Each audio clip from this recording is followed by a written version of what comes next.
হিমসাগরের মা বেশ ভালোই তো বৌমা এনেছো গো।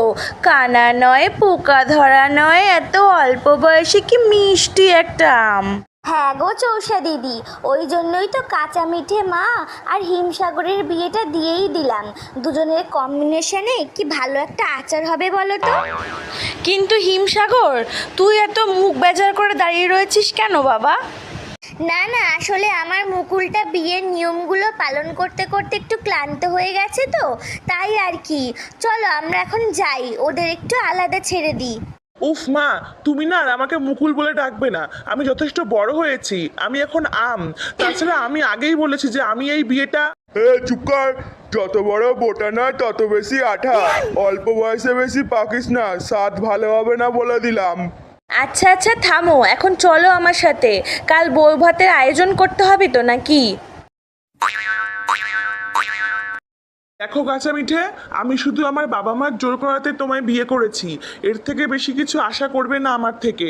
আমি শুধু আমার আম্রপালিকেই ভালোবাসি। আমি তোমার সাথে মিলে আচার হতে চাই না, আমি আম্রপালির সঙ্গে মিশে ম্যাঙ্গো জুস হতে চাই। কি বললে? তুমি আমার মতো একটা ভালো জাতের আম ছেড়ে ওই হাইব্রিড মালটার পেছনে পড়ে আছো? একটা মিশ্র প্রজাতির আম কোথাকার। ব্যাস, আর একটাও পচা কথা বলবে না আমার আম্রপালির নামে। হাইব্রিড তো কি হয়েছে, স্বাদে গন্ধে রূপে কোনো অংশে কম নয় ও, বুঝলে? তুমি থাকো এখানে, আমি চললাম আমার আম্রপালির কাছে।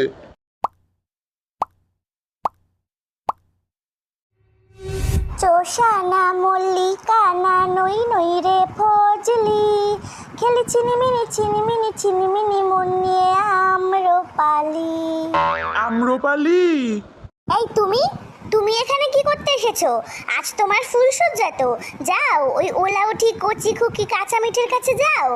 না আম্রপালি, বাবা মার চাপে আমি কাঁচা মিঠেকে বিয়ে করেছি, না হলে ওরা আমায় গাছের ডাল থেকে তাড়িয়ে আমায় ত্যায্য আম করে দিত। তাহলে এখন এসেছো কেন?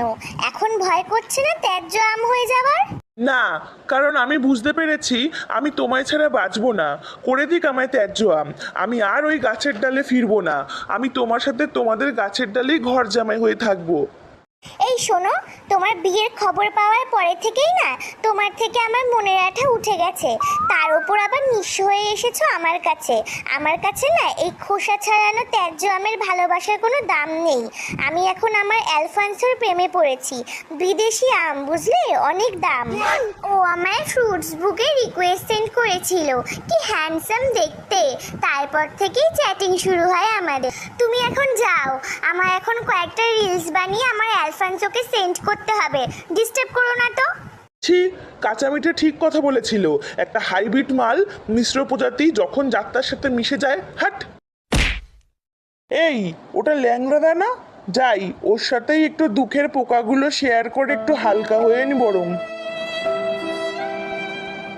তুই না বোম্বাই, তোর দ্বারা কিচ্ছু হবে না। এখনো পর্যন্ত একটা বিয়ে করতে পারলি না।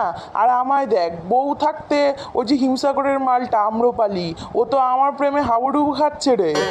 কিন্তু আম্রপালি তো জানে যে তুমি বিবাহিত। আরে ধুর, ও জানে না কি আমি ল্যাংড়া, ও জানে আমি অ্যালফান্সো।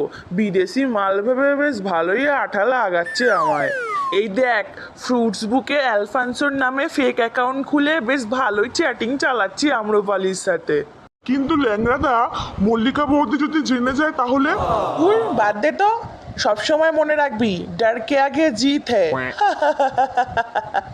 আরা বেটা ল্যাংড়া, আজ তোর প্রেম পর্ব শেষ করব আমি। এখন এই প্রমাণ সহ মোবাইলটা যাবে মল্লিকা বৌদির কাছে, আর আমি যাই আমার কাঁচা মিঠের কাছে। আর বাকি রইল আম্রপালি, তুই থাক তোর ওই ফেক অ্যালফান্সো বিদেশি ল্যাংড়ার আশায়। কি দিল তো তোমার আম্রপালি ভালোবাসার খোসা ছাড়িয়ে? তুমি ঠিক বলেছিলে কাঁচা মিঠে, ওই আম্রপালি আমার ভালোবাসার যোগ্যই নয়। আজ আমি ভালোভাবেই সেটা বুঝতে পেরেছি। আমি তোমার সাথে মিশেই আচার হতে রাজি বউ। নিজের গাছের বউ থাকতে পরের গাছের ডালে ছুকছুকানি নিয়ে এবার পুরে শরবতে গুলে মর হতে ছাড়া।